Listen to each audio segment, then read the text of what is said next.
Bismillahirrahmanirrahim. Assalamualaikum warahmatullahi wabarakatuh. Alhamdulillah, nahmaduhu wa nasta'inuhu wa nastaghfiruh wa na'udzu billahi min syururi anfusina wa min sayyiati a'malina. Man yahdihillahu fala mudhillalah wa man yudlil fala hadiyalah. Asyhadu an la ilaha illallah wahdahu la syarikalah wa asyhadu anna Muhammadan abduhu wa rasuluh. Rabbi shrah li sadri wa yassir li amri wahlul 'uqdatam min lisani yafqahu qawli, amma ba'd. Para muslimat yang dirahmati oleh Allah Subhanahu wa taala sekalian, alhamdulillah, syukur kita dapat sambung perkongsian kita mengenai hadis yang ketiga, yang bertajuk kali ini perbandingan dunia dengan akhirat, dan mudah-mudahan kita sama-sama dapat mengambil manfaat dan seterusnya kita dapat beramal dengan hadis yang saya akan kongsikan sebentar lagi. Okey, baiklah, kita pergi kepada hadis yang kalau ikut dalam kitab ni hadis yang ketiga, hadis yang terdapat dalam kitab Sahih Al-Bukhari. Imam Al-Bukhari meletakkan hadis ni di bawah tajuk bab mathalid dunya fil akhirah. Maksudnya di bawah tajuk perbandingan dunia dengan akhirat. Jadi hari ini kita akan tengok bagaimana nilai dunia nak dibandingkan dengan akhirat. Dan selain daripada itu, Imam Al-Bukhari juga membawakan, selain daripada membawakan hadis, sebelum membawakan hadis ini, Al-Imam Al-Bukhari terlebih dahulu membawakan ayat Al-Quran, iaitu ayat dalam surah Al-Hadid, ayat yang ke-20.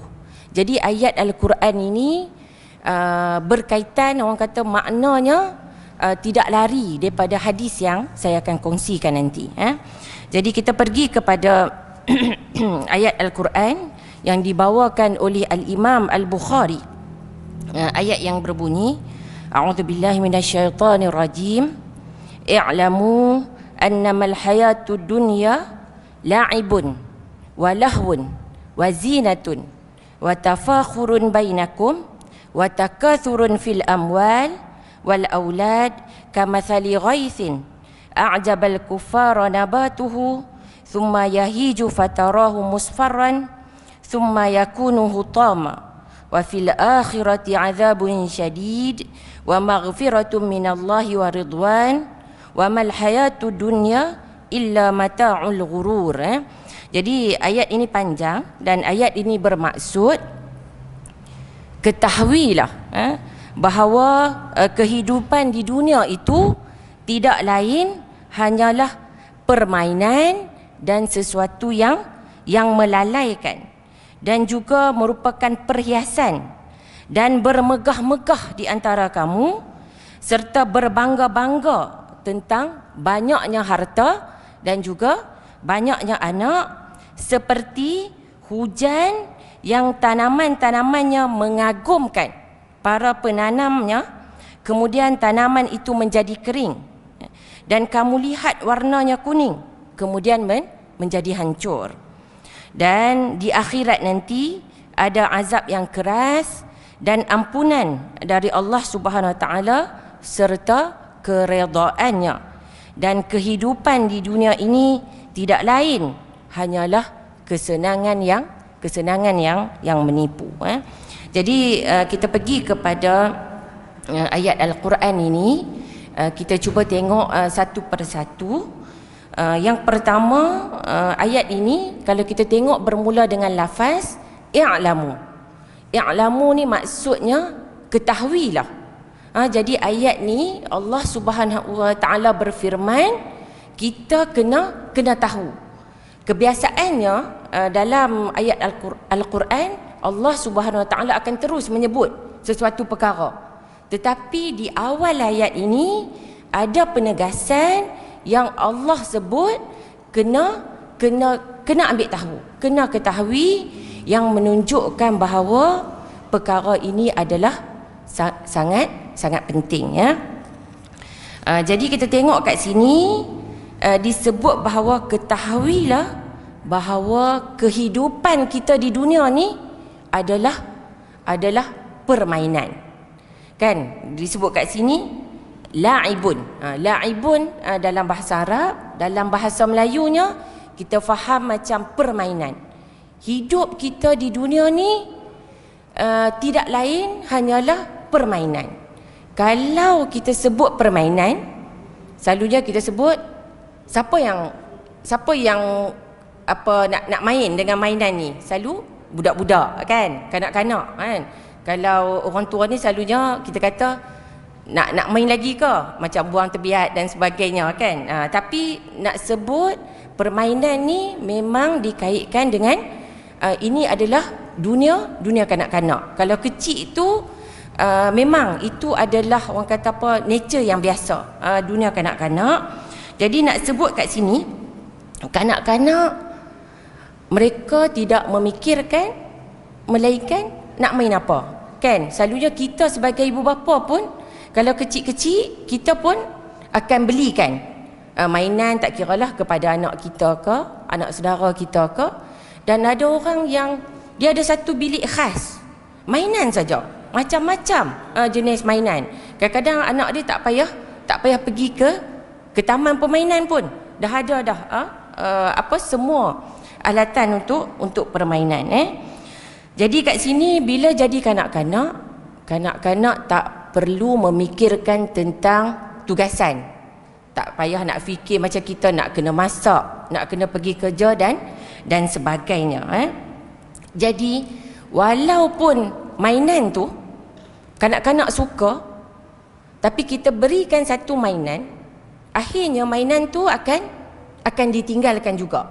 Betul tak? Kadang-kadang suka macam mana pun, sampai satu tahap mainan tu mungkin dia tak rasa lagi seronok dah dengan mainan tu, beli pula mainan yang lain. Jadi ini nak menunjukkan bahawa kehidupan ni kita takkanlah nak jadi macam dunia yang kanak-kanak yang fokuskan kepada mainan semata-mata. Kita takkanlah, ada setengah orang kita akan kata macam budak-budak, kan. Kita pun rasa nak marah, orang kata kita macam budak-budak, ataupun kita kata dekat seseorang macam budak-budak. Ni menunjukkan bahawa orang tu dia tak matang, kan, cara berfikir yang tidak matang. Tetapi apa yang kita kehendaki dalam kehidupan kita, apabila kita menjadi orang yang dewasa, kita menjadi orang yang bertanggungjawab sebagai hamba Allah yang sebenarnya. Jadi kehidupan ni Allah sifatkan sebagai permainan, yang akhirnya permainan tu tidak memberi satu faedah yang terlampau besar, akhirnya akan ditinggalkan. Kadang-kadang kita tengok anak-anak main-mainan, last sekali rasa letih dan tertidur dan sebagainya. Itu apa yang Allah sifatkan dunia ini sebagai permainan.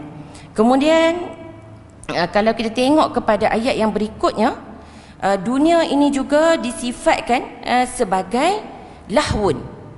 Lahwun ni maksudnya sesuatu yang melalaikan. Kalau yang melalaikan tu apa? Biasanya kita kata muzik, lagu, movie, apa lagi? Sekarang mungkin handphone. Dekat handphone ada game, kan. Kadang-kadang kita ralit, kita leka dengan aplikasi yang ada dekat phone, TikTok dan sebagainya tu, yang boleh menyebabkan seseorang tu dia lalai daripada tugasan seharian, lalai daripada, kalau student, lalai daripada nak belajar tu rasa kena paksa aja. Nak belajar dengan kemahuan dan kesungguhan sendiri tu memang ada, tetapi kebanyakannya susah. Yang ni yang disebut. Dan menurut Ar-Razi dan juga Wahbah Az-Zuhaili dalam tafsirnya, biasanya kalau kita sebut sesuatu perkara yang melalaikan ni, biasanya dikaitkan dengan golongan remaja. Yang ini yang disebutlah dalam kitab tafsir, anak-anak muda akan dilalaikan daripada memikirkan tentang akhirat. Sebab masa usia muda ni lah, kita pun dah melalui usia muda, kita tak boleh berpatah balik dah kan. Jadi usia muda kita tu kadang-kadang kita rasa kita tak banyak melakukan perkara-perkara yang berfaedah, yang boleh menjadi bekalan kepada kita untuk ke akhirat nanti, dan akhirnya kita akan menyesal kan. Kita akan menyesal, kenapalah, selalu orang kata kenapalah dulu kita tak buat macam ni, kenapa kita buat macam tu. Kita akan timbul perasaan dalam diri kita. Dan dekat sini juga disebut, sebab itulah saya nak kongsikan juga, ada sebuah hadis riwayat oleh Al-Imam Al-Bukhari yang menceritakan tentang 7 golongan yang mendapat naungan Allah pada hari kiamat, pada hari yang tidak ada naungan dan perlindungan melainkan naungan oleh Allah Subhanahu Wa Taala sahaja. Antara 7 golongan itu, dalam hadis disebut, selain daripada pemimpin yang adil, disebut juga syabun nasya'a fi ibadati rabbih, iaitu remaja yang memperuntukkan usia muda dah dengan beribadat kepada Allah. Sebab kebiasaannya remaja ni kita susah kan, maksudnya cabaran kita nak mendidik anak kita yang remaja, dan cabaran tu disebut sebab itu remaja yang masanya diperuntukkan untuk agama, untuk memperbaiki dirinya menjadi seorang remaja yang berakhlak, yang mengikut tuntutan agama tu sangat susah. Tambahlah dengan sekarang ni zaman kita yang lebih mencabar. Jadi sebab ini diberi jaminan oleh Allah Subhanahu Wa Taala akan mendapat naungan pada hari akhirat nanti. Tapi kita memang tak boleh nafi, kehidupan kita di dunia ni memang kita tak dapat lari daripada perkara-perkara yang boleh melalaikan kita kan. Termasuklah diri saya sendiri, kita tak boleh nafi. Ada saja perkara-perkara yang berlaku di dunia ni menyebabkan kita sendiri akan terpesona dengan keindahan dan nikmat dunia. Ini yang dimaksudkan. Dunia ini, satu kehidupan di dunia ni merupakan satu perkara yang melalaikan. Bila kita lalai, akhirnya kita akan rasa menyesal. Dan berikutnya Allah Subhanahu Wa Taala sifatkan kehidupan di dunia ni sebagai perhiasan, zinatun. Dan Wahbah Az-Zuhaili dalam tafsirnya menyebut perhiasan ni biasanya lebih dikaitkan dengan kaum perempuan.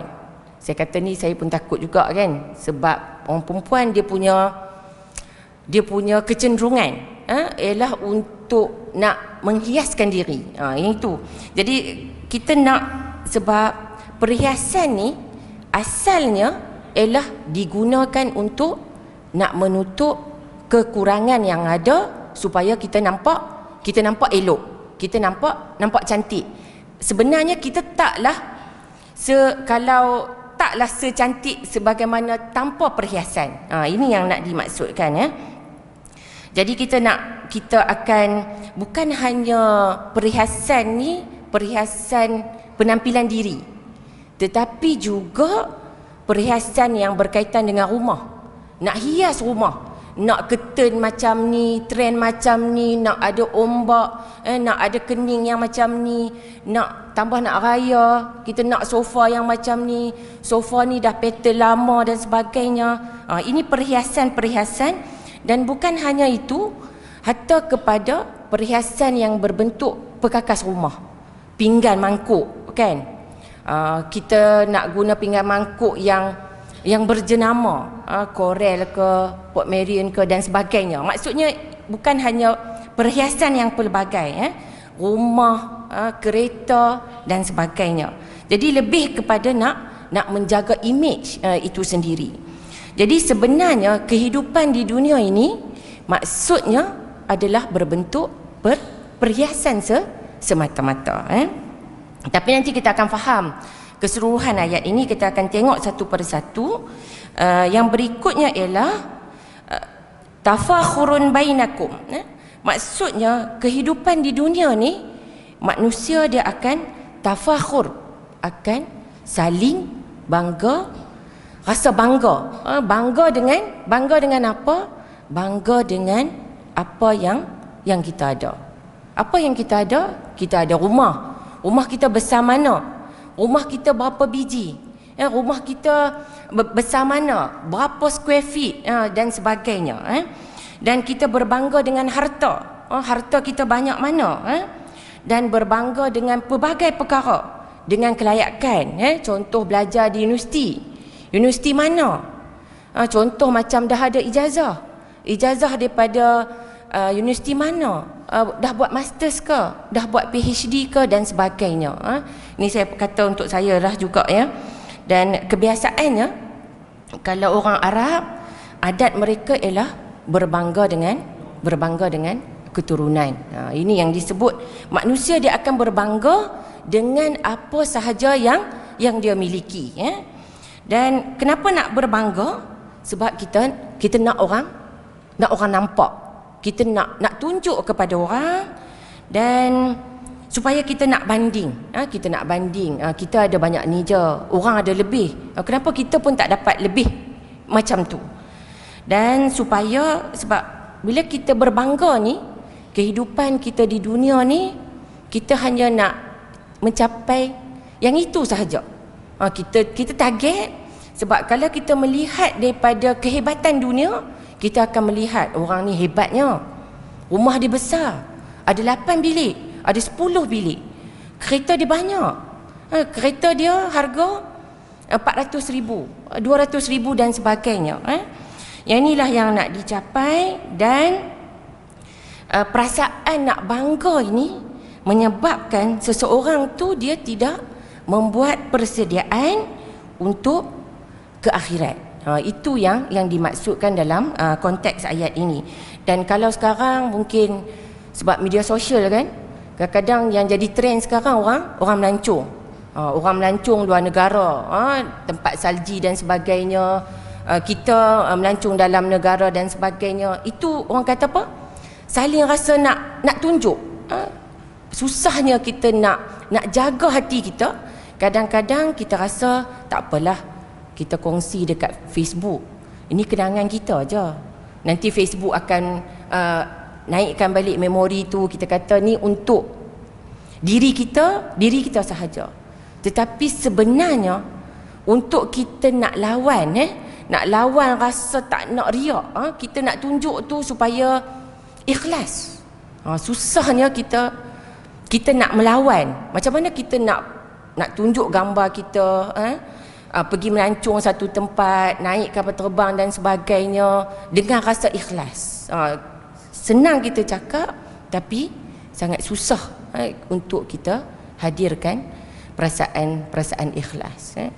Sebab bila bercakap tentang orang kata apa, keikhlasan, kadang-kadang tuntutan dunia kerja, kita kena tunjuk apa kerja yang kita buat. Kan kita buat kerja sikit, kita kena tunjuk.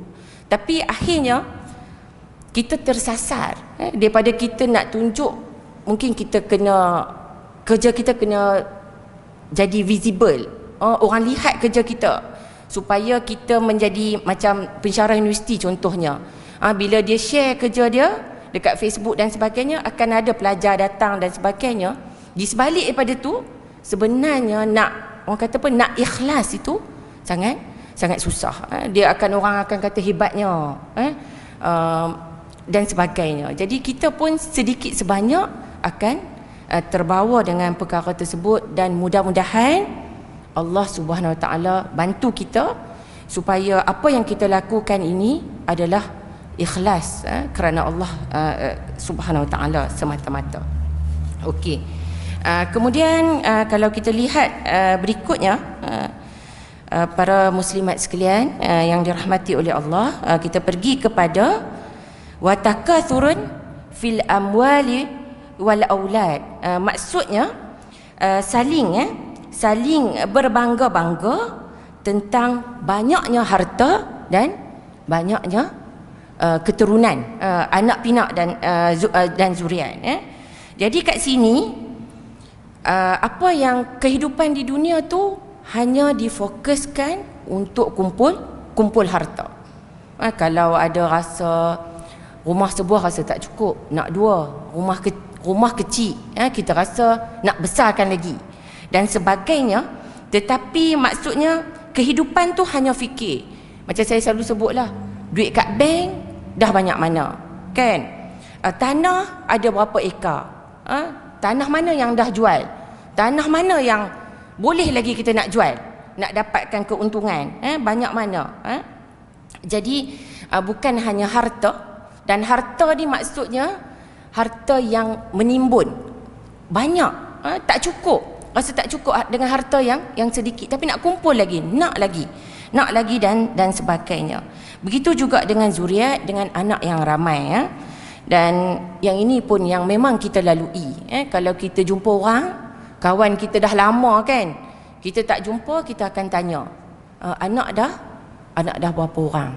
Kadang-kadang kita tidak memikirkan sensitiviti, kadang-kadang orang tu dia mungkin tidak dikurniakan zuriat dan sebagainya. Kita sebab ini adalah orang kata apa, kebiasaan, kita akan sangka, kita expect orang pun macam kita, melalui alam perkahwinan, ada zuriat dan sebagainya, dan orang berbangga dengan jumlah, bukan hanya jumlah anak yang ramai, tetapi juga dengan anak yang berjaya, anak semua straight A, anak semua masuk universiti luar negara dan sebagainya.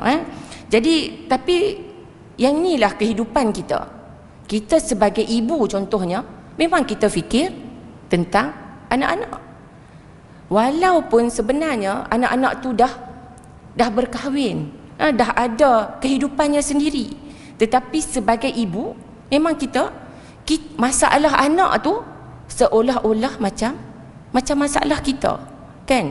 Kalau yang dah besar, kalau yang kecil, kita akan fikir pula nak sekolah mana, kan? Kalau yang tingkatan 1 nak ke darjah 6, nak ke tingkatan 1, nak tuition yang mana, nak bagi dapat berapa, nak pergi sekolah asrama ke, nak pergi sekolah harian biasa ke.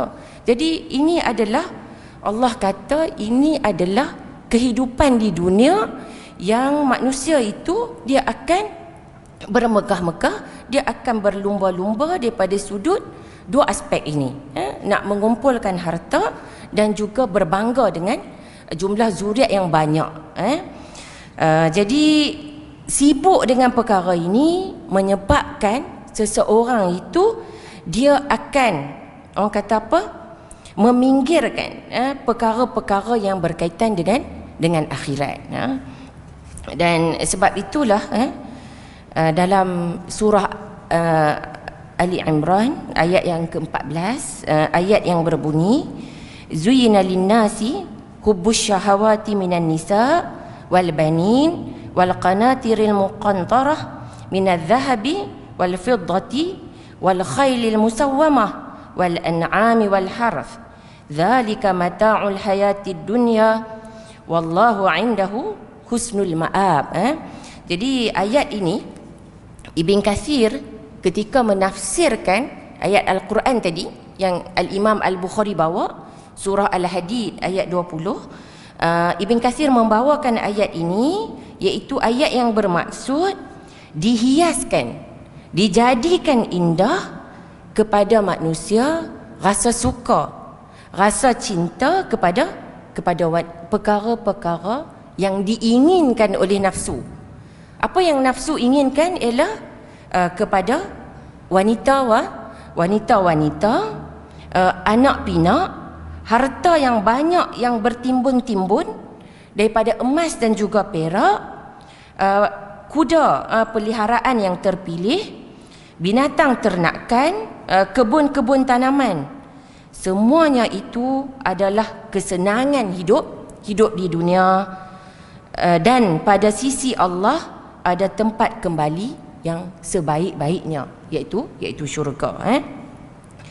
Jadi dalam ayat ini Allah menyebut tentang manusia ini memang dihiaskan suka kepada perkara-perkara yang kita akan ikut kecenderungan nafsu kita. Nak harta yang banyak, nak anak, nak tanaman, nak kenderaan yang selesa. Tapi nanti kita akan tengok hakikatnya ialah harta dunia ni walau macam mana pun tidak akan kekal. Dunia sendiri pun bukan kata harta dunia. Dunia sendiri pun tidak akan kekal. Sama ada dunia meninggalkan kita atau kita yang meninggalkan dunia. Sama ada kita meninggal dan kita tinggalkan dunia.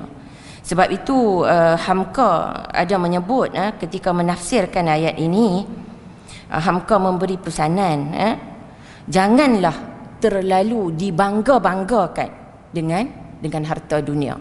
Sebab itu semua bukanlah milik kita yang mutlak. Kita tidak ada kuasa.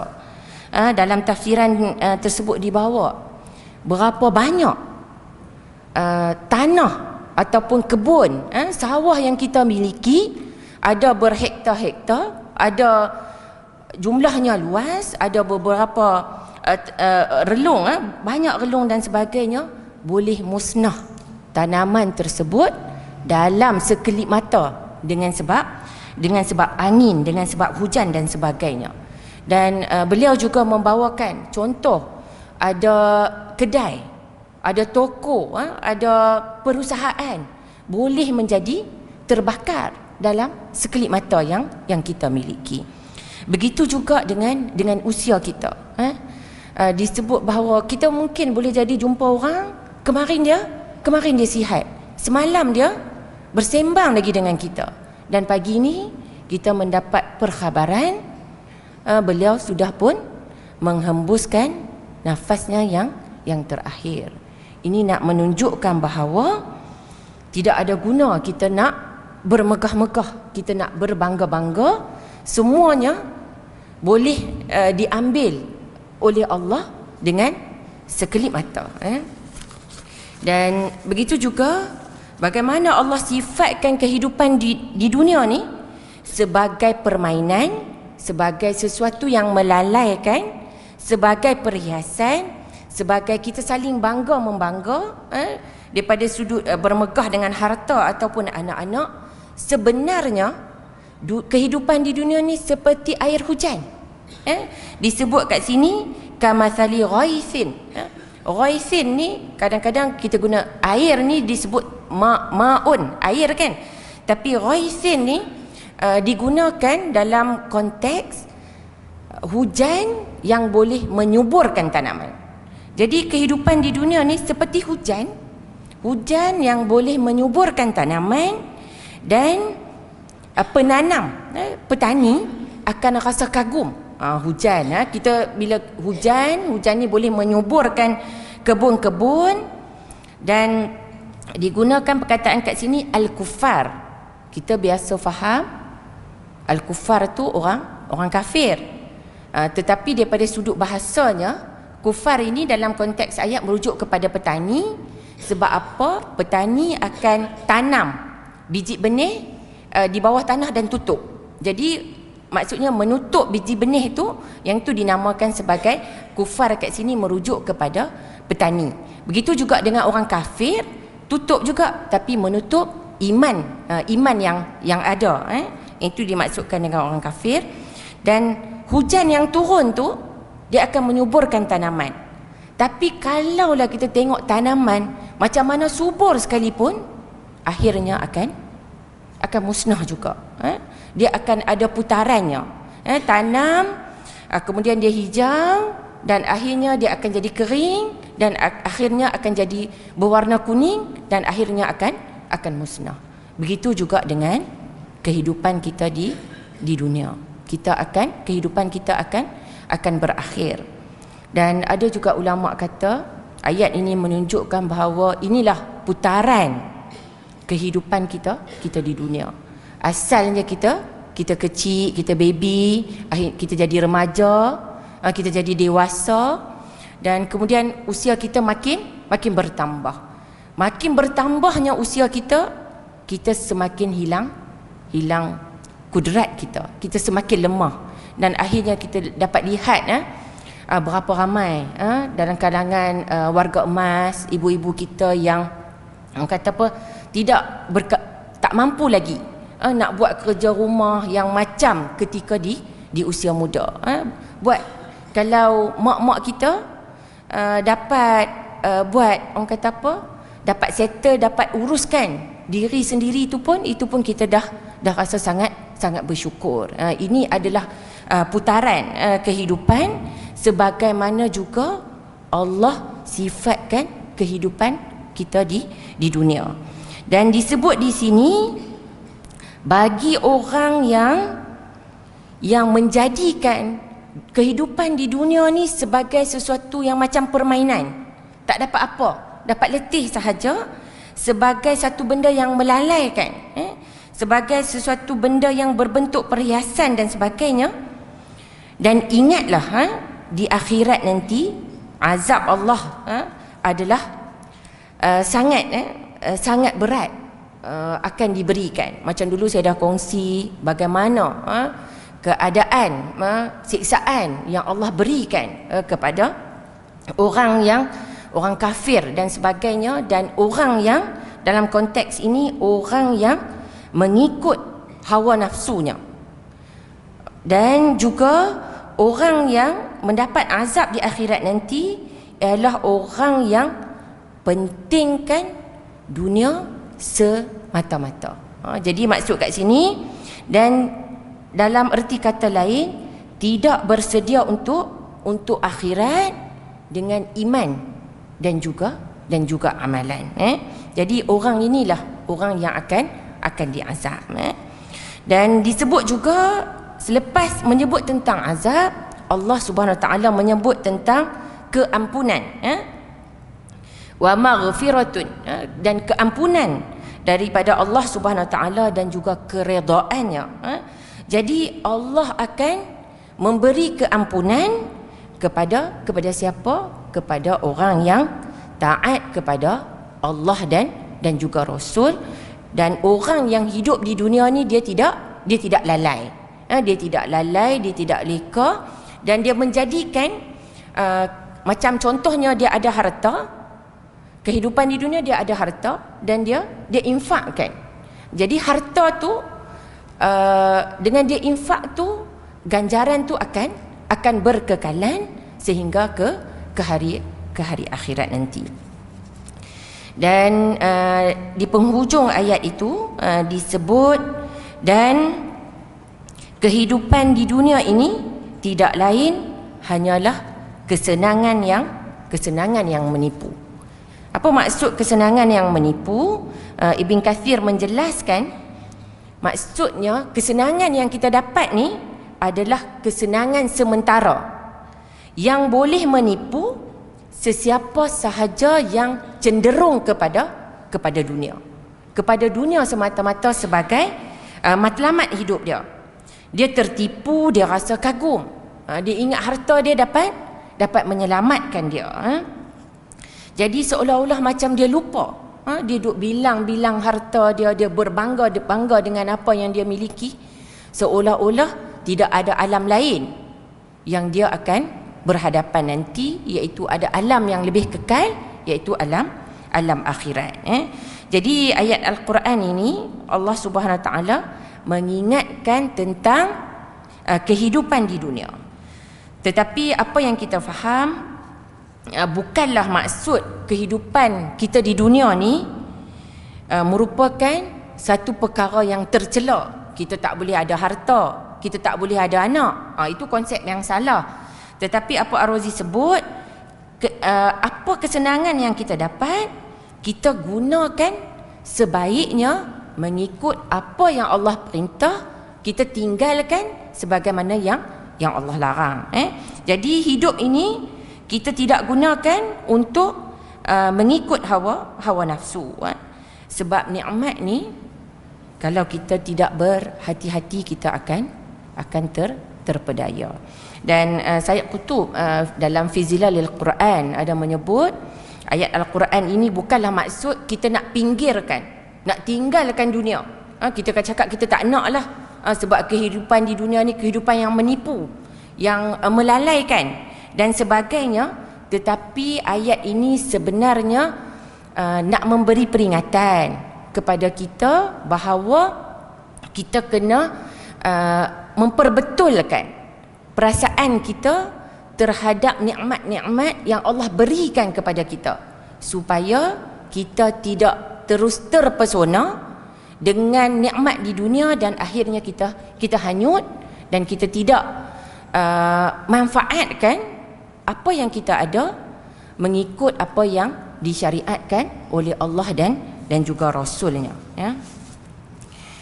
Okey, itu tentang ayat Al-Quran yang dibawakan sebelum Al-Imam Al-Bukhari membawakan hadis ini. Dan seterusnya, para akhwat sekalian yang dirahmati oleh Allah Subhanahu Wa Taala, kita pergi pula kepada hadis. Ini baru kita nak masuk kepada hadis yang saya akan kongsikan pada hari ini. Hadis yang berbunyi, an Sahlin qala sami'tu an-nabiyya sallallahu alaihi wasallam yaqul mawdi'u sautin fil jannah khairun minad dunya wa ma fiha wala ghadwatun fi sabilillahi aw rawhatun khairun minad dunya wa ma fiha. Mungkin saya sebelum saya kongsikan hadis ini pun, dulu saya pun kita jarang dengar tentang maksud hadis ini. Dan hadis ini bermaksud tempat letak, kalau kat sini dalam buku ni ditulis tempat letak cambuk. Mungkin ini bukan bahasa kita, tempat letak cemeti, tempat letak rotan. Di dalam syurga lebih baik lagi daripada dunia dan apa yang ada di dalamnya. Dan berpagi-pagi atau berpetang-petang pada jalan Allah lebih baik lagi daripada dunia dan apa yang ada di dalamnya. Jadi sebelum kita mengambil pengajaran daripada hadis ini, saya kongsikan sedikit makluman mengenai perawi dalam kalangan sahabat yang meriwayatkan hadis ini, iaitu yang bernama Sahal bin Sa'ad As-Sa'idi Al-Ansari, yang merupakan daripada golongan Ansar yang berada di Madinah. Dan kemudian Sahal ini merupakan dalam kategori ayahnya merupakan sahabat Nabi sallallahu alaihi wasallam, dan beliau termasuk dalam kategori sigharus sahabah, sahabat kecil. Dan ayahnya meninggal, wafat pada ketika tu Nabi masih lagi pada hayat Nabi sallallahu alaihi wasallam. Dan ketika Nabi sallallahu alaihi wasallam wafat, Sahal berusia 15 tahun, dan Sahal merupakan sahabat Nabi sallallahu alaihi wasallam yang terakhir meninggal di Madinah. Dan disebut tahun beliau wafat ialah pada tahun 91 Hijrah, dan ada juga pandangan yang menyatakan 88, tapi kebanyakan lebih pilih pandangan yang 91 Hijrah. Saya ada buat sedikit pembacaan tentang Sahal. Sahal ni maksud Sahlun. Sahlun ni maksudnya apa? Sahlun maksudnya mudah, kan? Mudah, kan? Jadi saya ada buat pembacaan, disebut bahawa saya tak jumpa riwayat hadis berkaitan dengan perkara ini, tapi diriwayatkan, saya tak pasti sebab saya tak jumpa status hadisnya, diriwayatkan Nabi sallallahu alaihi wasallam pernah menukar namanya yang asalnya namanya adalah ada setengah sebut hazan, ada setengah sebut hazin, ada setengah sebut huznun. Baris yang berbeza tapi maksudnya sedih. Jadi Nabi tukar kepada sahal, bermaksud mudah. Yang ini apa yang disebut, dan mudah-mudahan kita sama-sama mengambil manfaat daripada hadis ini. Jadi antara pengajarannya yang kita dapat mengambil daripada hadis ini, nak menunjukkan bahawa kalau hadis ini satu ruang yang kecil, ruang yang kecil di syurga, tempat letak cemeti, tempat letak ada kata macam tongkat, rotan dan sebagainya tu, tempat yang kecil di syurga tu lebih baik lagi daripada dunia dan apa yang ada di dalamnya. Baru satu ruang yang kecil lebih baik lagi daripada dunia dan apa yang ada di dalamnya. Sebab kalau kita tengok di dunia ni, kadang-kadang kita pergi ke tempat yang kita rasa dah canggih dah hebat dah, kita nampak kita dah terpesona dah, tetapi nak digambarkan di syurga itu nikmatnya dan keadaannya tak dapat nak dibayangkan. Sebab itulah kita kata kenapa kehidupan di syurga ni lebih baik lagi daripada kehidupan di dunia. Sebab apa? Yang pertama, kehidupan di syurga tu adalah kekal.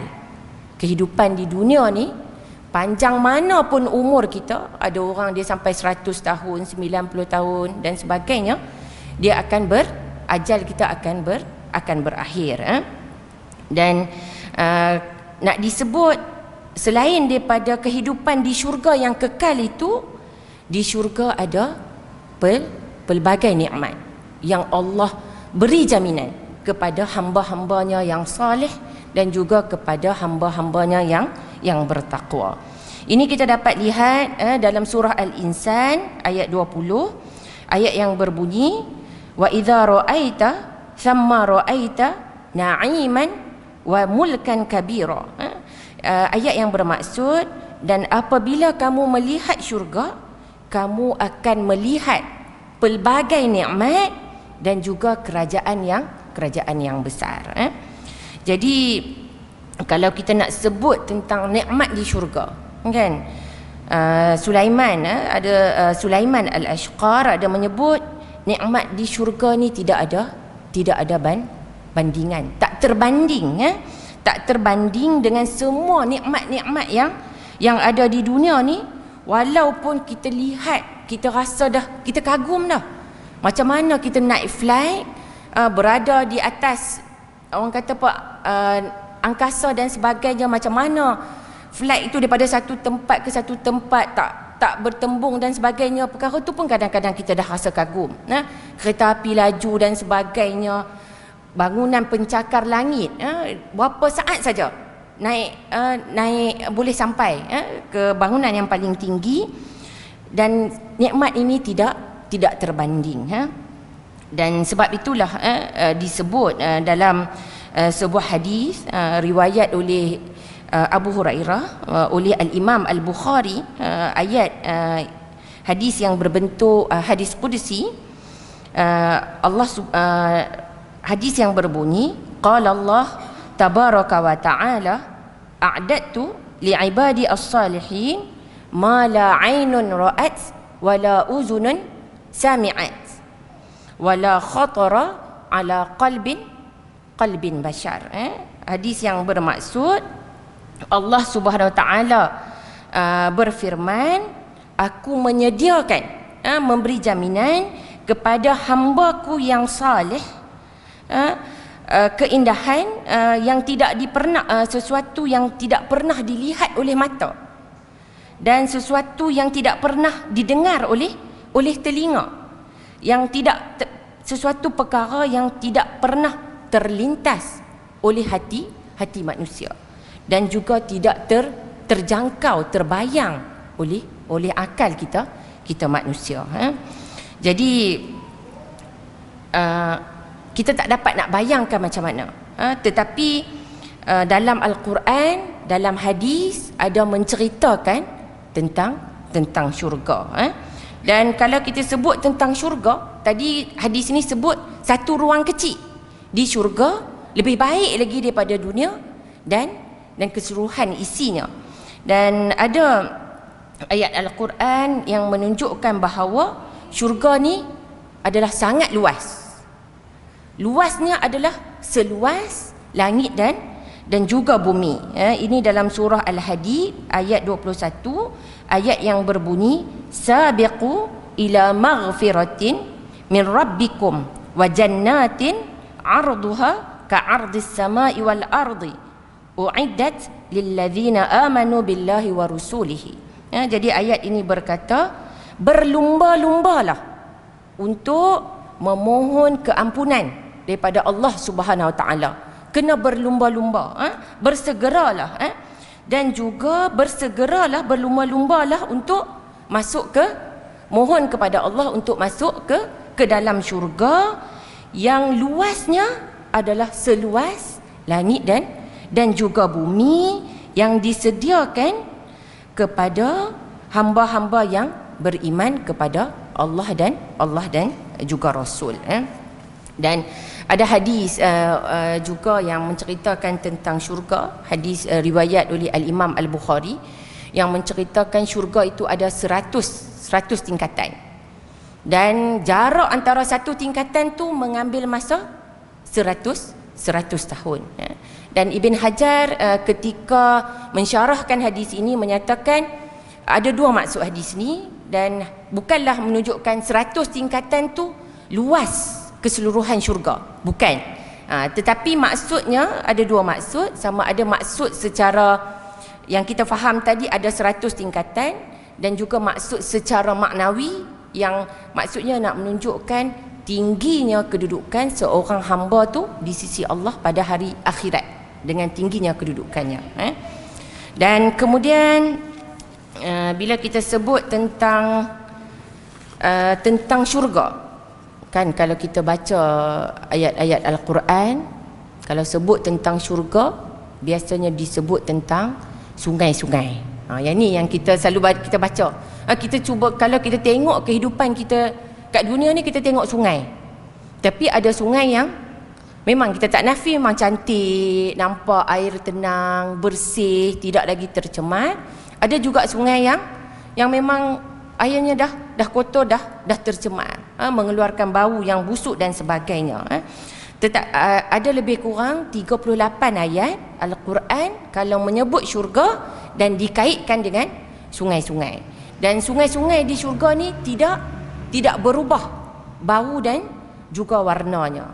Ada sungai daripada madu yang bersih, ada sungai daripada susu, ada sungai daripada arak. Bukan arak yang kita dalam di dunia ni yang boleh memabukkan, tapi yang lazat dan sebagainya. Jadi sungai yang indah, yang luar biasa, berbeza dengan sungai-sungai di dunia. Bukan hanya itu, binaan, ini ada dalam hadis, binaan di syurga itu pun diperbuat daripada perhiasan pun dibuat. Binaan di syurga dibuat daripada emas, dibuat daripada perak, dibuat daripada permata, dibuat daripada zamrud, minyak wangi, kasturi dan lain-lain, yang bila kita tengok tu hati kita rasa suka dan kita terpesona. Apa lagi yang disebut tentang nikmat di syurga?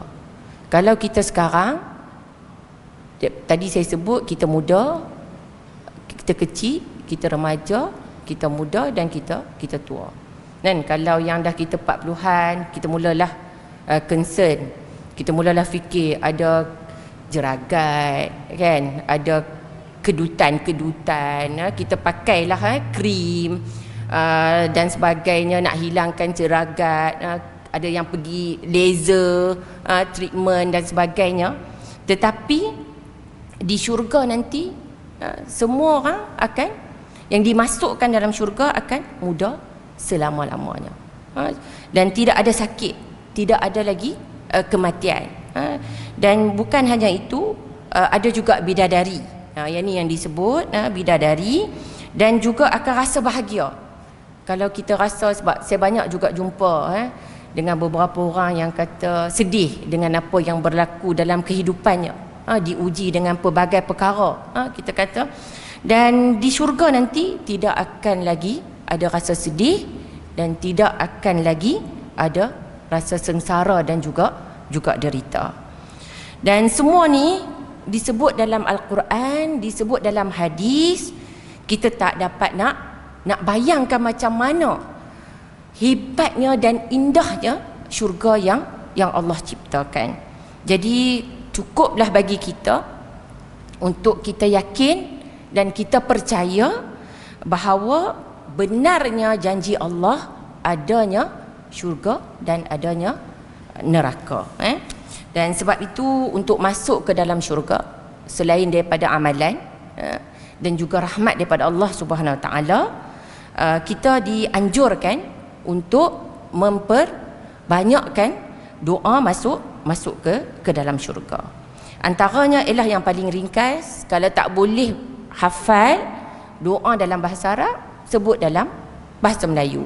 Kita tak payah susah-susah. Tapi kalau boleh hafal dan hafal serta hayati.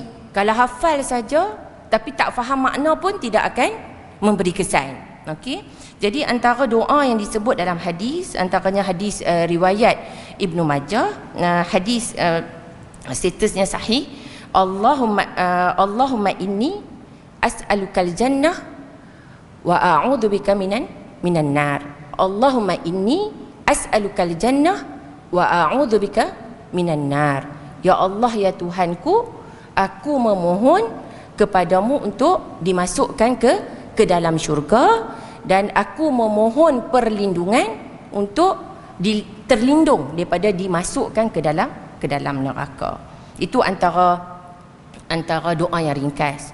Ada juga doa yang panjang yang selalu antara potongannya, Allahumma inni as'alukal jannah wa ma qarraba ilaiha min qaulin aw fi'lin.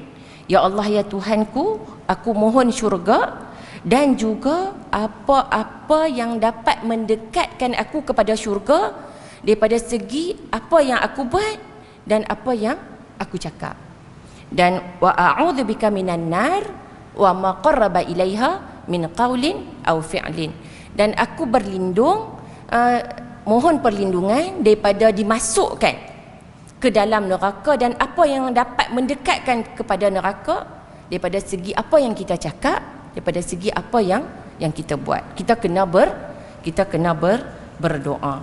Sebab itu ada sebuah hadis yang berbunyi, fa iza sa'altumullah fas'aluhu al-firdaus fa innahu awsatul jannah wa a'lal jannah fawqahu arsyur rahman minhu tafajjaru anharul jannah. Jadi hadis ini bermaksud apabila kita berdoa, kita minta kepada Allah, kita minta apa? Selalu kita minta apa? Kita minta kita sihat, kan? Kita minta kita murah rezeki, kita minta kita usia yang diberkati, anak-anak kita berjaya, kan? Selalu kita minta perkara-perkara yang macam tu.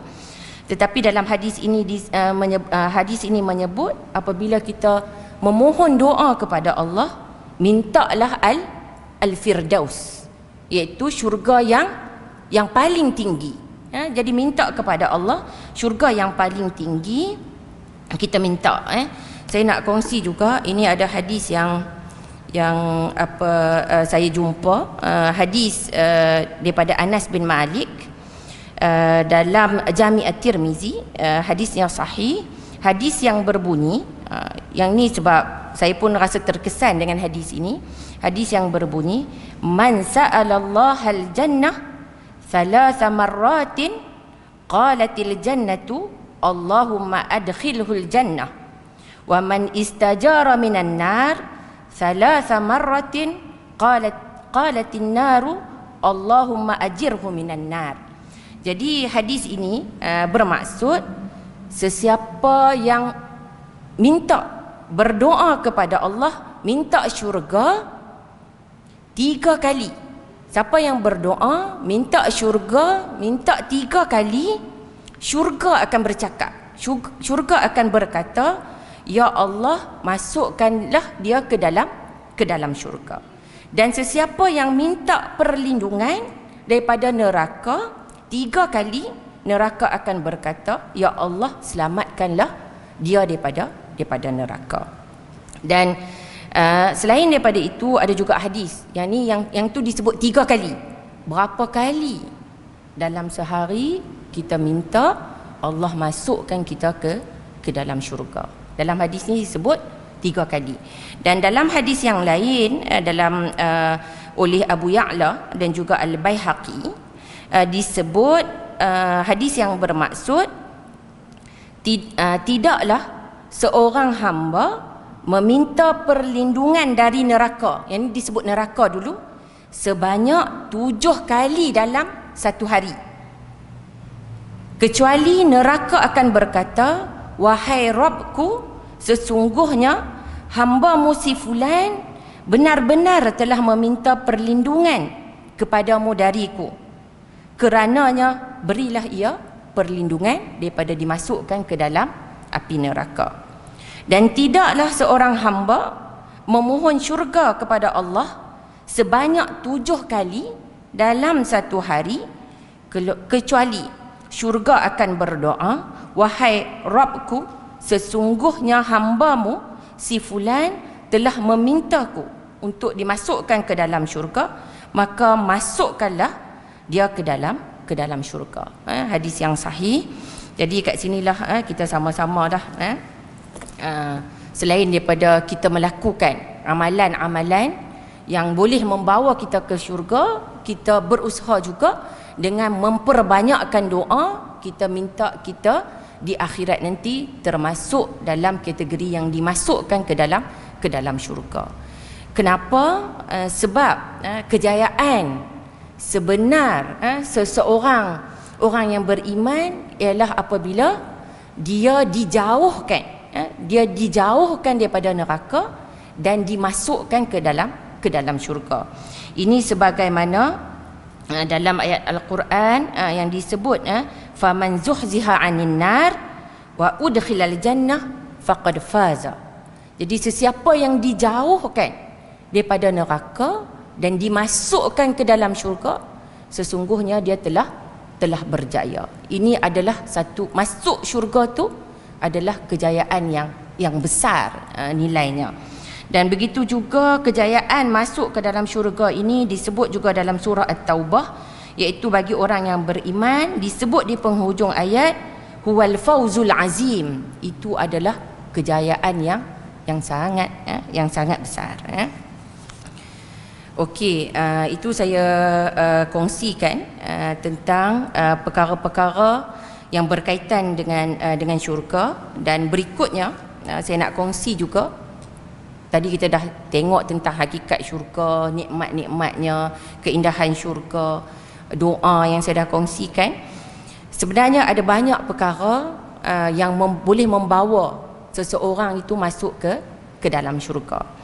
Antaranya yang ni saya kongsi, sebahagiannya ialah dalam hadis riwayat oleh Al-Imam At-Tirmizi, hadis berstatus hasan sahih, hadis riwayat Abdullah bin Salam, ketika Nabi SAW sampai di Madinah, orang ramai datang nak melihat Nabi.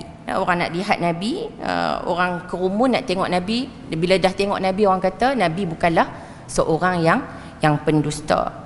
Antara perkara pertama yang Nabi ucapkan ialah sebarkanlah salam. Bila kita berjumpa dengan sesama saudara sesama Islam, saudara kita, ucapkanlah salam kepada orang yang kita kenal ataupun kepada orang yang kita tidak kenal.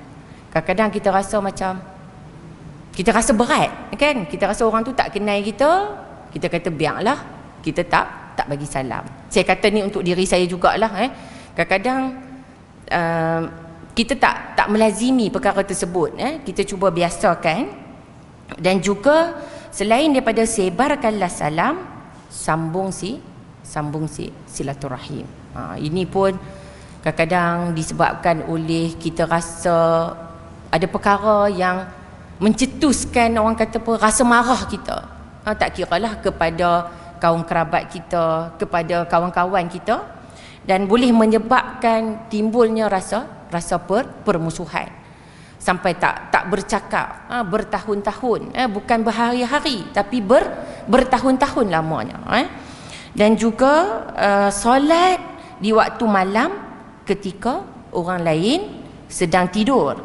Ini termasuklah khususnya solat-solat tahajud dan sebagainya, dan ulama maksudkan juga solat Isya dan solat subuh termasuk sekali.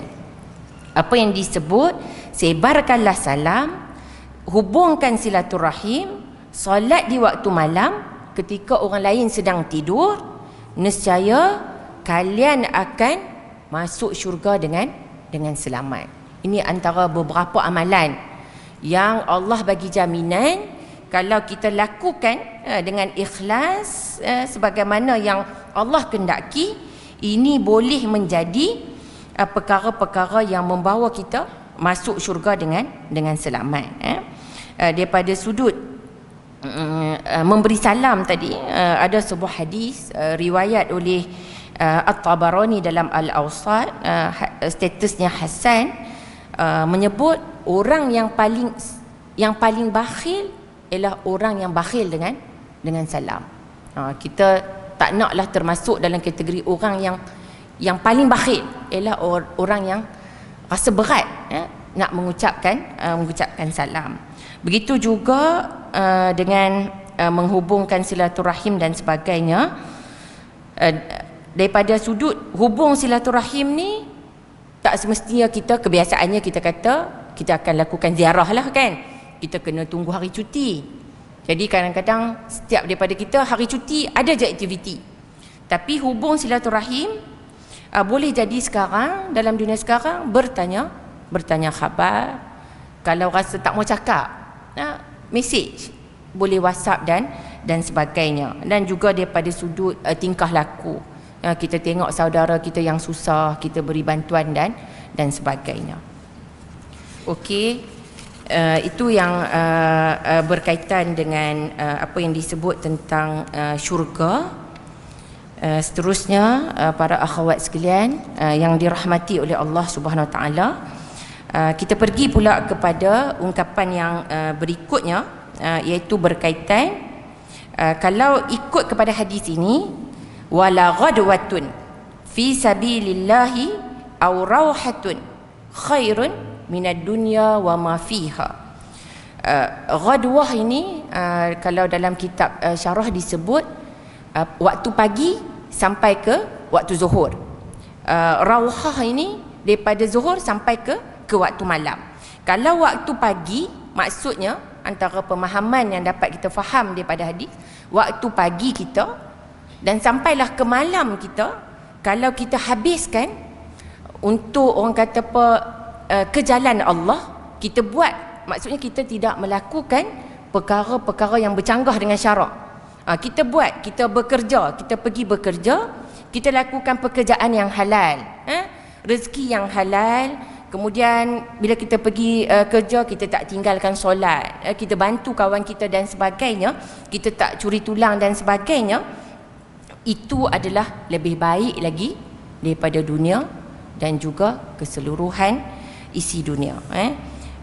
Ghadwah ni ada yang kata pergi, rauhah ni ada yang kata pulang.